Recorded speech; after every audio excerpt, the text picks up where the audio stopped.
866-505-4626. Online, you'll find us at JimBohannonShow.com. You can follow me on Twitter, despite the restraining order, at Jimbo Talks. So glad to have you with us as we broadcast tonight from the Paul and Angel Harvey studio of the National Radio Hall of Fame, where we've just had our 29th annual induction ceremony. We're going to be talking to a few of the folks who've been inducted, as well as other notables who have attended tonight. And the gentleman right now is a person I have long thought of as one of the epitome of broadcast talent. And his name really is John Records Landecker. John, good to have you with us. Thank you, Jim. It's great to be here. You would think that that would have sunk in by now. Well, you would apparently not. But it sounds so much like shtick. I mean, I'm sure he's a disc jockey and his middle name is Records. Well, that's what I intended in the beginning. I thought it would sound like shtick, and then people would find out that it's real, and that'd be the end of it. But it's never ended. Well, it shouldn't end. It's a great story. And for those who've not heard the story, John, of course, made his name really in the rock and roll days, 1972 to 81, on the big rocker WLS AM 89 in Chicago. So how did this middle name of Records come to be?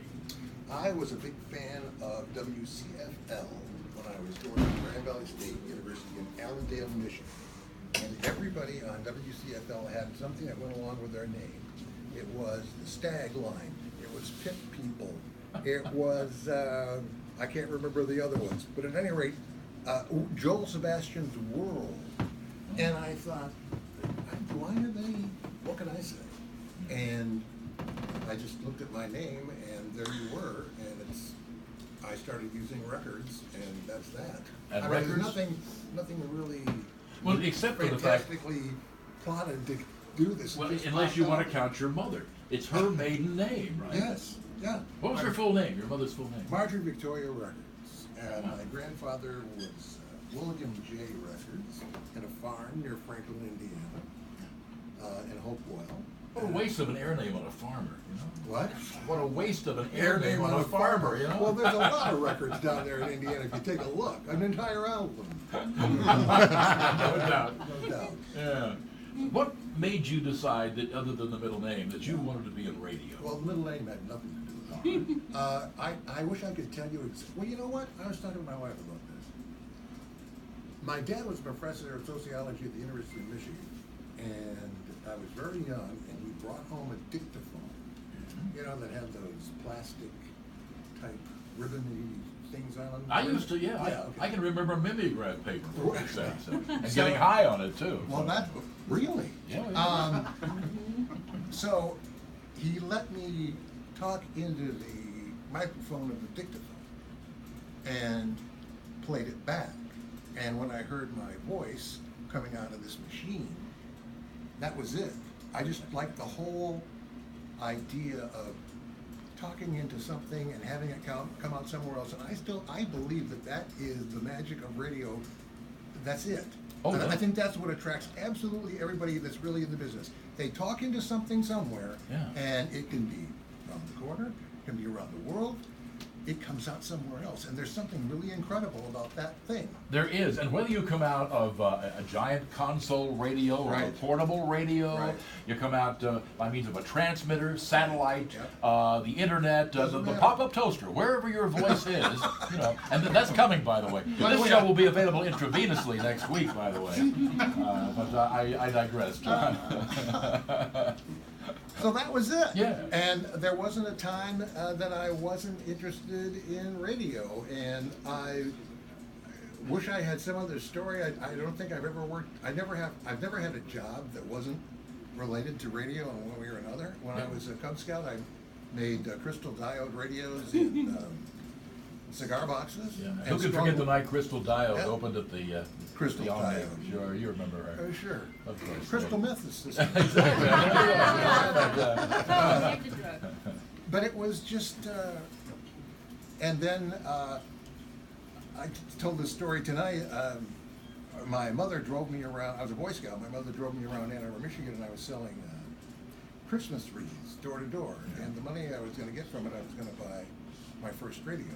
And it was a 6-transistor AM only Channel Master that cost $36. Actually, I only raised about 18, but my parents matched it. And my dad listened to the news that night using my radio, and that was that. I mean, I was just off to the races on it. I listened to jocks out of Detroit. I pretended I was a DJ in a tape recorder. Ask my brother, he's here. Tom's here. He's 5 years younger than I am. He probably can tell you the real story. It's this Tom Landecker person. You know what Tom's middle name is? Oh, Franklin. Franklin. Which is the town. It's not even a pretend. That was where my grandparents. It's Tom. They were out. And it shows you what middle names were due. Tom was busted for counterfeiting $50 bills. We're just on that whole drug law-breaking jag. I know. You get off on little bits here, and you just can't stop sometimes. But now, for those who do not remember this, but I grew up listening to WLS in Chicago. I always wanted to be on WLS. For the record, by the way, my good friends at Westwood One Radio have gotten me on WLS Saturday evenings. My Best of Bohannon show is there from 9 p.m. till midnight. I finally got onto WLS, which It's is a good place to be. It's a nice place There's to be. a lot of heritage there. It is a great deal of heritage. But this guy was the king of the evening, and there was something we have got to bring up before I get any further into this. Okay. Could you please tell us what in the world is a boogie check? The legendary John Records Landecker boogie check. It's late at night. I don't think we can possibly break too many rules here. The boogie check, there's not any kind of grand design to this at all. At that time, and you know this, top 40 stations repeated the same songs over and over again. Oh, totally. So WLS had about 5 stopwatches, each one set at 90 minutes. When it came down to the end of that stopwatch, you played the next record. I was going out of my mind because some of the lousiest music ever recorded came out in the 70s. I was supposed to be a nighttime rock jock. I'm playing Happiest Girl in the USA by Donna Fargo. I'm playing You Light Up My Life by Debbie Boone. And I had just had it one night, and this is such a banal, is that the right word? It's the right word. Story. Boogie. Banal retentive, I believe, is the term you're looking for. The term boogie was a hip phrase at the time. Sure. It was being used on T-shirts and whatever, merchandising. And here we go. We had an announcer on the station, a friend of mine, another jock named J.J. Jeffrey. And he was single, and he had a mustache. And before he would go out on a date, he would conduct what he called a 60-second booger check. and